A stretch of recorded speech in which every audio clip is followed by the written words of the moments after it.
ba nakapaglatag? Napaka-familiar na talata po. Sa 1 Peter 5:7 po tayo.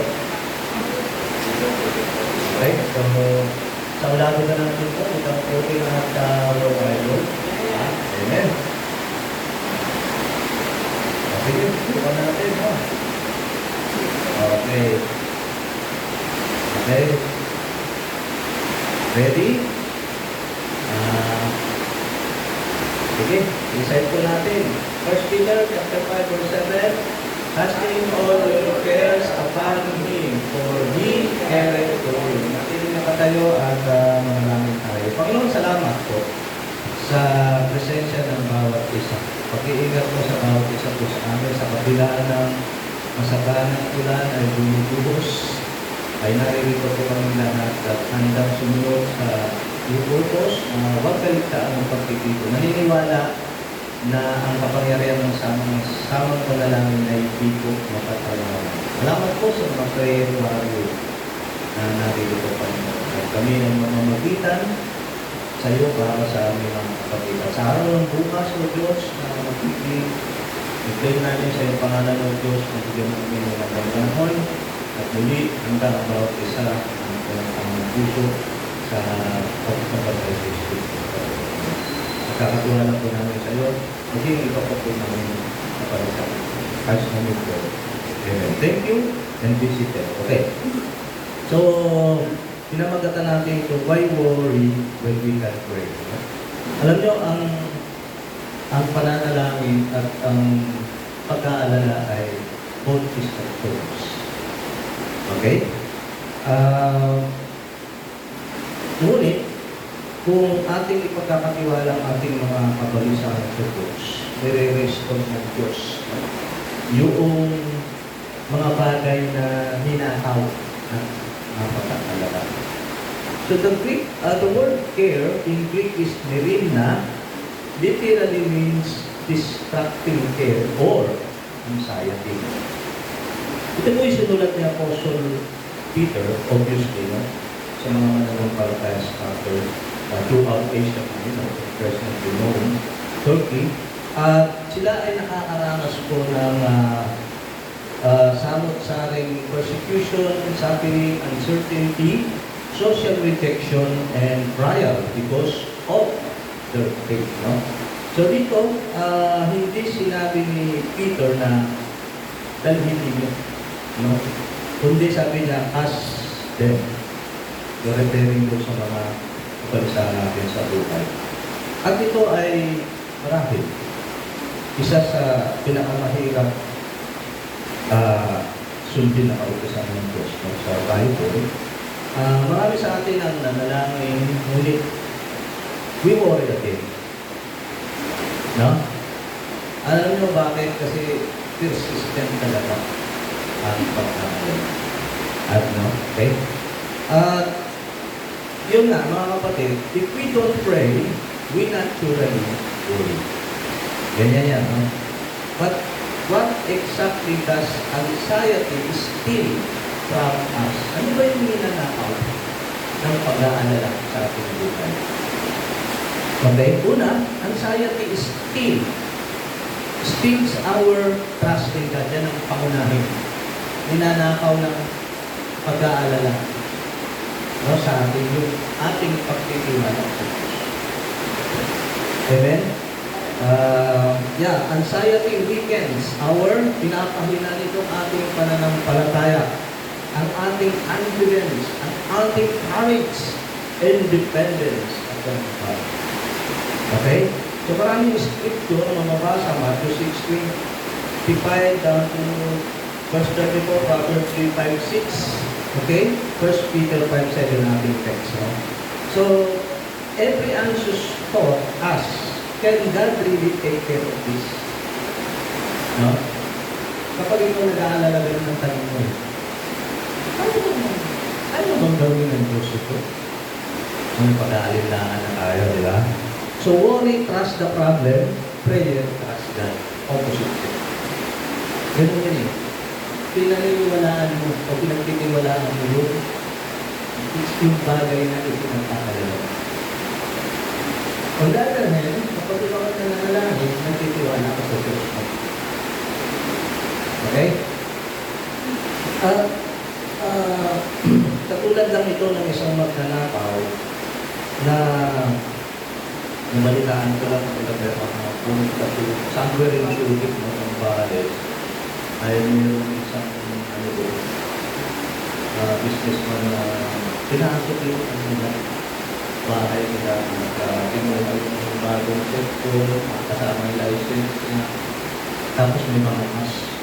Sabi yung gano'n, yung pressure mo kung may-ari. Ano mga makabayan yung cellphone na yun, hindi pa katutulugan. Tapos, nakasama pa yung mga driver na ito. Yung mga ilang puhunan ko sa kanito. So, kung ilalagay natin yung shoes natin sa ano yung feeling ng meron something na mahalaga na wala siya. Kung ninakaw yun, hindi niya namamalaya. So, may question niya ang magnanakaw talaga ang job ko. Pero sa mga bagay na ginagamit sa akin, hindi natin pang-pwede. Usually, mga maliliit na bagay na pinagmumula ng ating mga ipinagkakalat siya. At something, pag meron na wala yung mga kapatid ay, sabi ko nga sa inyo, nakakaramdam tayo na yun nga, hindi hina yung ating pang-pagkakalat. At lumalaki yung tapos natin doon sa ating mga bagay na pinagkakalat. Okay? So, instead of rehearsing your fears, you pick God's promises. No? So, sa halip na, ulit-ulitin natin, i-process natin sa mind natin, ano ba yung mga bagay na pinag-aalala natin sa buhay, ay ipagkatiwala natin sa Diyos. Hindi ito matali. Kasi, habit na kinukumbinsin natin yung sarili natin na, oo nga, marami na tayo, nagpapatiwala natin sa Diyos. Pero hindi naman makasabi din na isip-isipin kung paano natin dito natin ang ating Diyos. Okay? Hindi maiwasan na nagtatanong natin sa sarili natin, ay, kayang magawin ng Diyos. May struggle tayo kasi umang na impatient tayo. At hindi madali lumakat sa parang palanggila.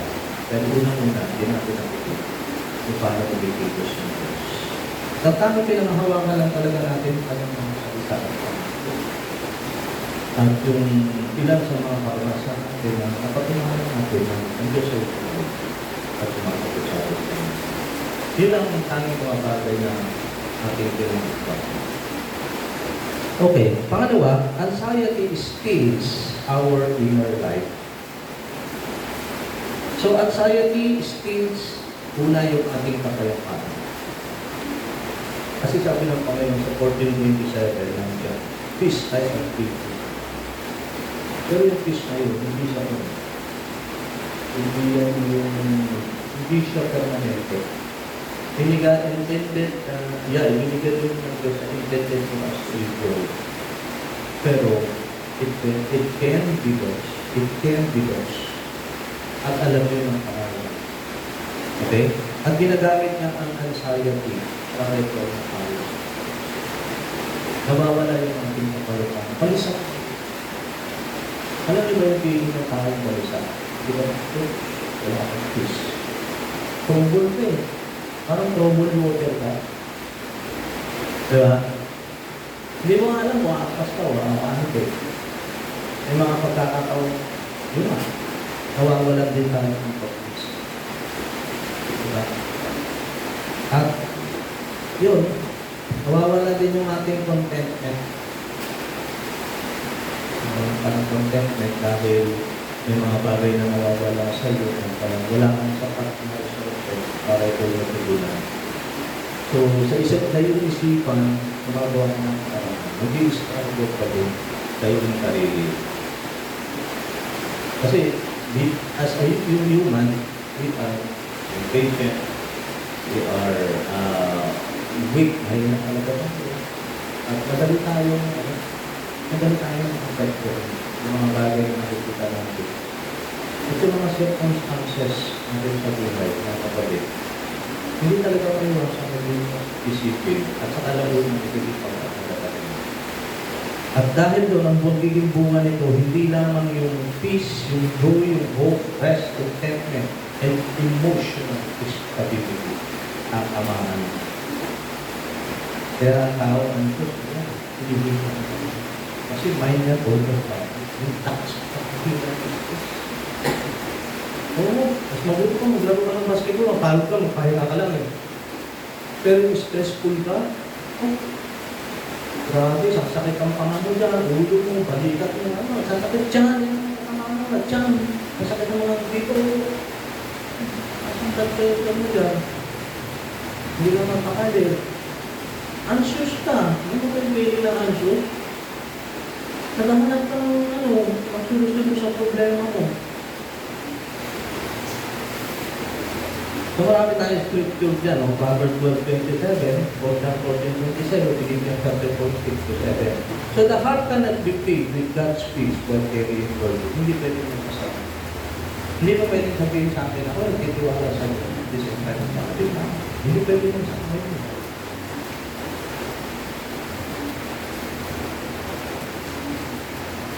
So anxiety slowly squeezes the life out of the soul. Parang isang tao na rin.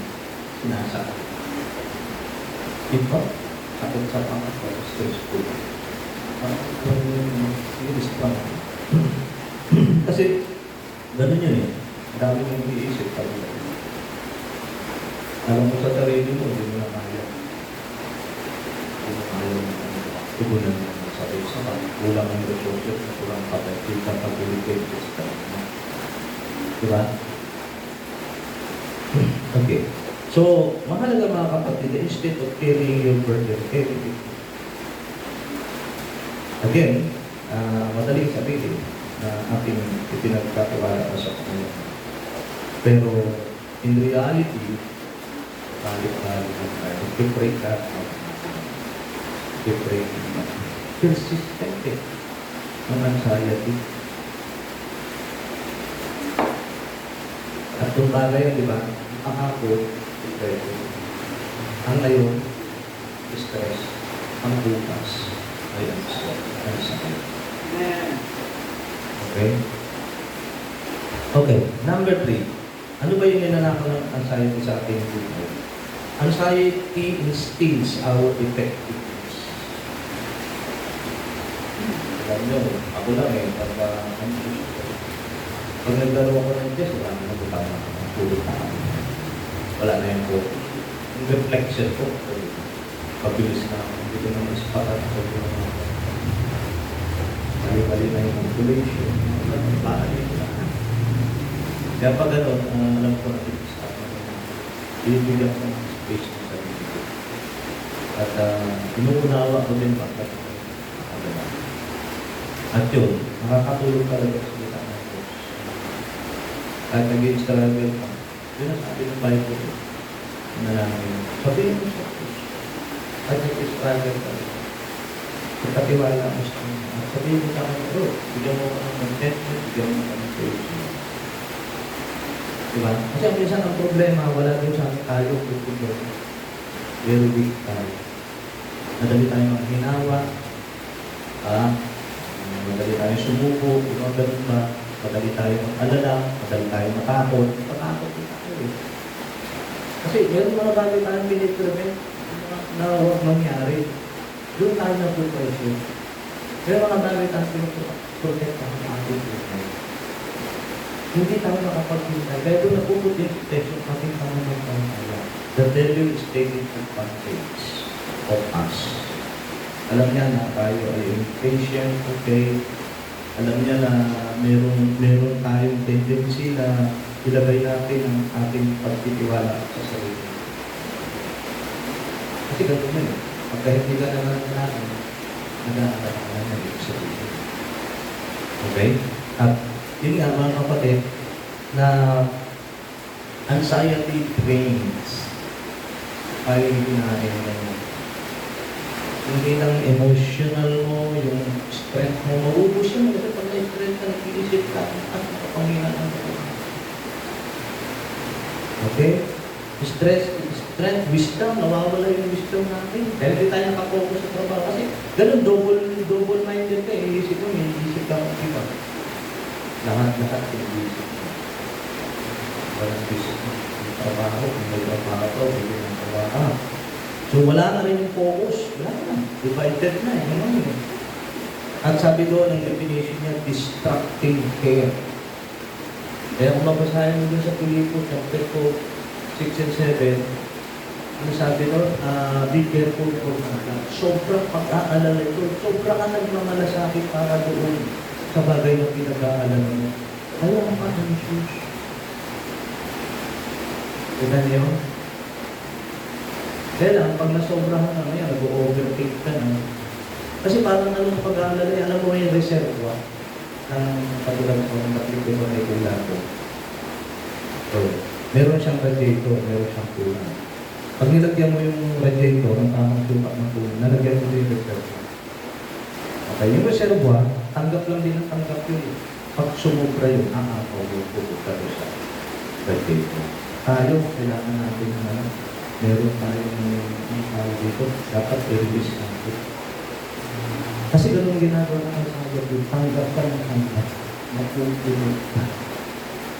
Darating ang tanong pag hindi mo mapupunod, parang bulkan.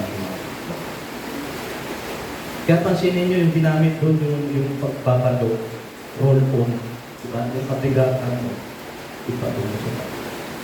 Diba, gumamit ng salita nito, sa patient mo, sa hospital. Pag ipinatungo kasi yung wala sa sarili ko. That is trusting. Trusting, sino ba yung pinagkakatiwala? Kaya nga tiwala. May tiwala ka sa kanya, may tiwala din sa sa'yo. Yung ibig sabihin ko. Both of you know each other well.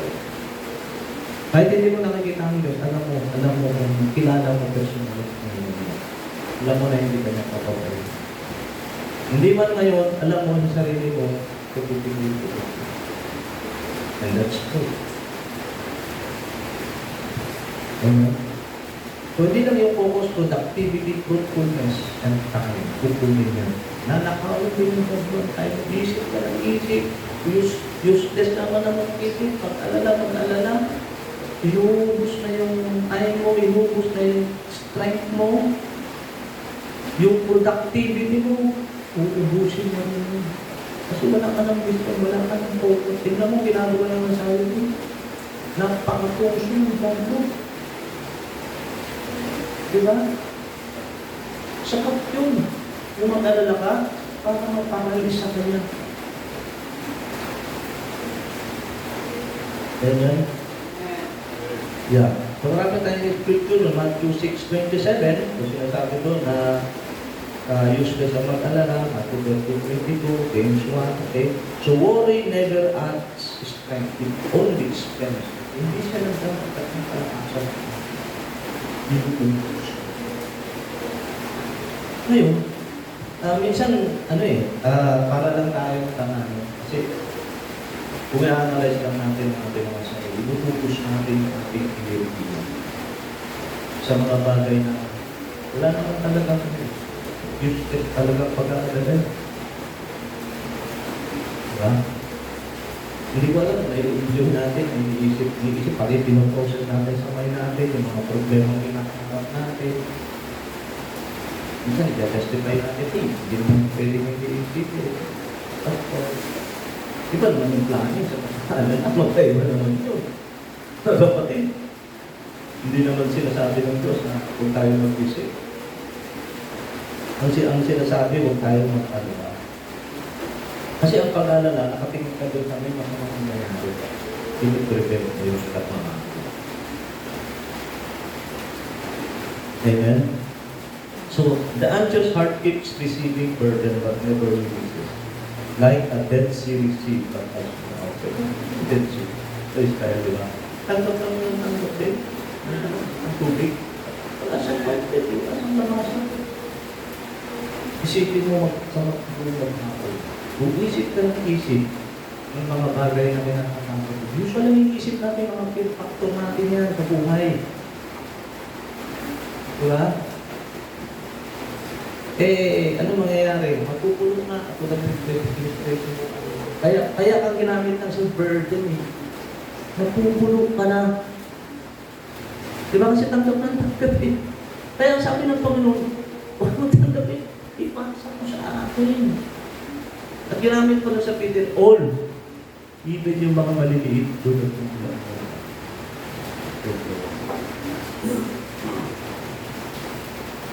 okay? So don't own what God says to hand over. Release it through prayer. Okay, panghuli, anxiety steals our attention from what matters most. Yan. Ito papasok yung priority. Kapag anxious ka, mayroong bagay na mas mahalaga, hindi mo na yung makapulog ng makapulog. Bakit? Ninakaw na ng anxiety yung time. Wala ka ng time para doon. Wala ka na rin lakas para doon. Wala ka na rin wisdom para doon. Bakit? Ginagawa ano? Kasi hindi tayo uubusan ng Diyos na huwag tayo maging anxious kung hindi ito banta sa ating kalusugan. Lahat tinatamaan eh. Yan din yung aming emotional stability natin. Yung productivity natin. Yung health natin, unang-unang katamaan. Nasakitan dyan mo, ang daming mga stress ka, mga batong mo, mga sakit dyan eh. Kaya, baka tayo masirabi ng mensan. Okay? So yun, no? Anxiety steals our attention from what matters most. Anxiety steals. Kami ang nabibigyan ng reklamo. Binigay pa sa amin ito. Dami namin alam naman ganito ganyan. O, dahil ano ka na? Connect na, di ba? Parang, anong tawag doon? Chain ano yan eh. Parang tangay lahat eh, di ba? Nagiging reklamo ka naman sa Diyos. Gano'n na. Sa kapwa, baka di ba? Pero totoo nun, puno ka na. Kaya nga lumalabas ka sa bibig, hindi ka na. Diba? Kasi nag-upload ka eh. Pero mali. Dapat yung load mo sa Panginoon ibigay sa bibig tao, sa bibig ng kanila. Kasi hindi naman nila alam yung ating pinagdagaan. Pero nararamdaman din nila yung ano natin. The way we speak, iba na, wala na sa sablay na tayo. Amen? Gratitude, worship, love for others, yan, mawawala na. Kingdom priority, and today's opportunity, ako nakakawin na. Kung hindi mo siya lagi ng tao eh. Ganun ang lagi, mga kapatid. Okay? So, anxiety lives in tomorrow, faith lives today. Yun, anxiety. Inisip mo yung bukas. Inisip mo yung susunod na linggo. Inisip ang susunod na taon. So, kinakalkula mo yung sarili mo kung masusustain mo ba yun. Diba? Kasi kung hindi na, doon papasok ko naman ano sa akin ko. Baka hindi ko nakakayo. Mga ganun, diba? Baka magkaroon ng kaperiod yan. Kasi naman dapat magkaroon na tayo. Wala na. Nasisira na ito na sa hindi na tayo makapasama. Hindi na tayo maka-worship na doon. Para tayong ibon, sugatan na tayo. Walang ibon makakaawit eh. Worship na yung wounded na tayo. Di ba?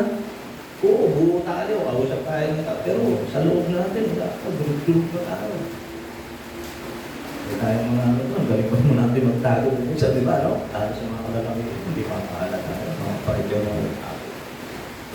Pero sa loob na. Devastated na ako. At sa anxiety na ito, mga kapatid.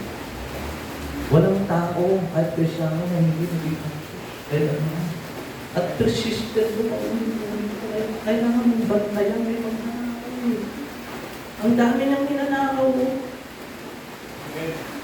Dapat ma-realize natin kung hindi mapagbantay ka. Huwag na kong hayaan.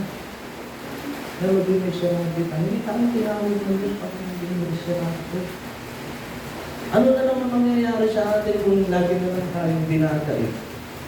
Kaya sabi doon sa Matthew 6:30, seek ye first the kingdom of God and righteousness. Ang sinasabi doon, pagharian ka ng katuwiran ng Diyos. Ano yung katuwiran ng Diyos? Yung maniwala ka sa kanyang okay lang.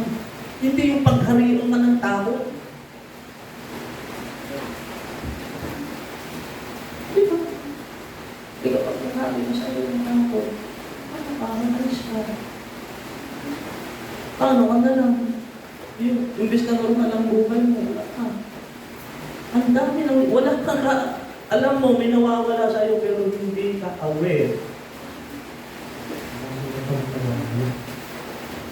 Apektado pag relasyon mo na, ayun, pakapag mo na. Ikaw mismo, ito ang most being affected. Amen?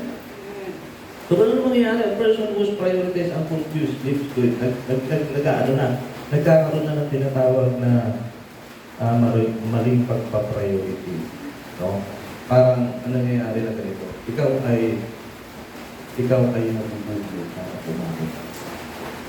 Hindi yung kumakain lang ang hindi na yung priority. Dahil wala, nakapokus naman sa mga temporal na ba. Kinonsume ka na dito. Yung time mo, effort mo. Diba? Pati pananampalataya mo, pinahina mo eh. Grabe. Ang daming Kristiyanong miserable dahil anxious. So, prioritize today's obedience, live tomorrow with God. So, therefore, anxiety steals many things. But they all fall under 4 great processes. Una, it steals our trust in God. Yan ang pangalan. Pangalawa, inner life.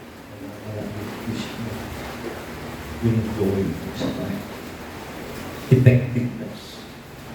Kahit anumang larangan ng buhay, pag-anxious ka ito, hindi isang nakapot siya. Ito lang naman dito. Alakasan mo. Amen? And our attention from what the most yun.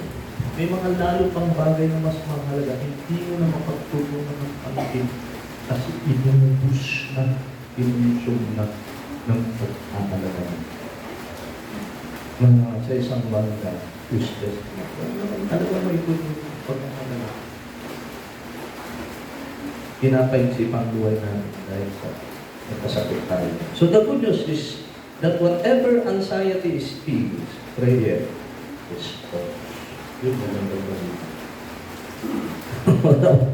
Not because prayer is magical, but because prayer entrusts our burdens to God, to the God who cares. Good. Okay? So, tonight, don't carry what Christ has invited us to us. Don't reverse your worries. Release them. Don't crush your fear. Pastor. So, sabi ni Corey, boom, siya yung tumunta sa Christian na author din. At nung panahon ng World War II, pumasa ko din ang tahanan para sa mga University Aid. Okay? So, meron siyang isang best-selling book na sinulat, Victory Over Fear and Anxiety. Okay? At ayun, merong nag-betray sa kanila. Tinutong pinangulo sila ng anxiety. Nila sa concentration camp. At doon, namatay ka ng sister, namatay ka ng tatay. Pero, niloob na ito sa motivation. Okay? Kung meron mga tao na may sapat na dahilan para magpalala, si Kobe, ito yung famous quote niya. Sabi na, worry does not empty tomorrow of its sorrow. It empties the day of its strength. Kung may kaya ng Diyos, atin, ito, dito po ito.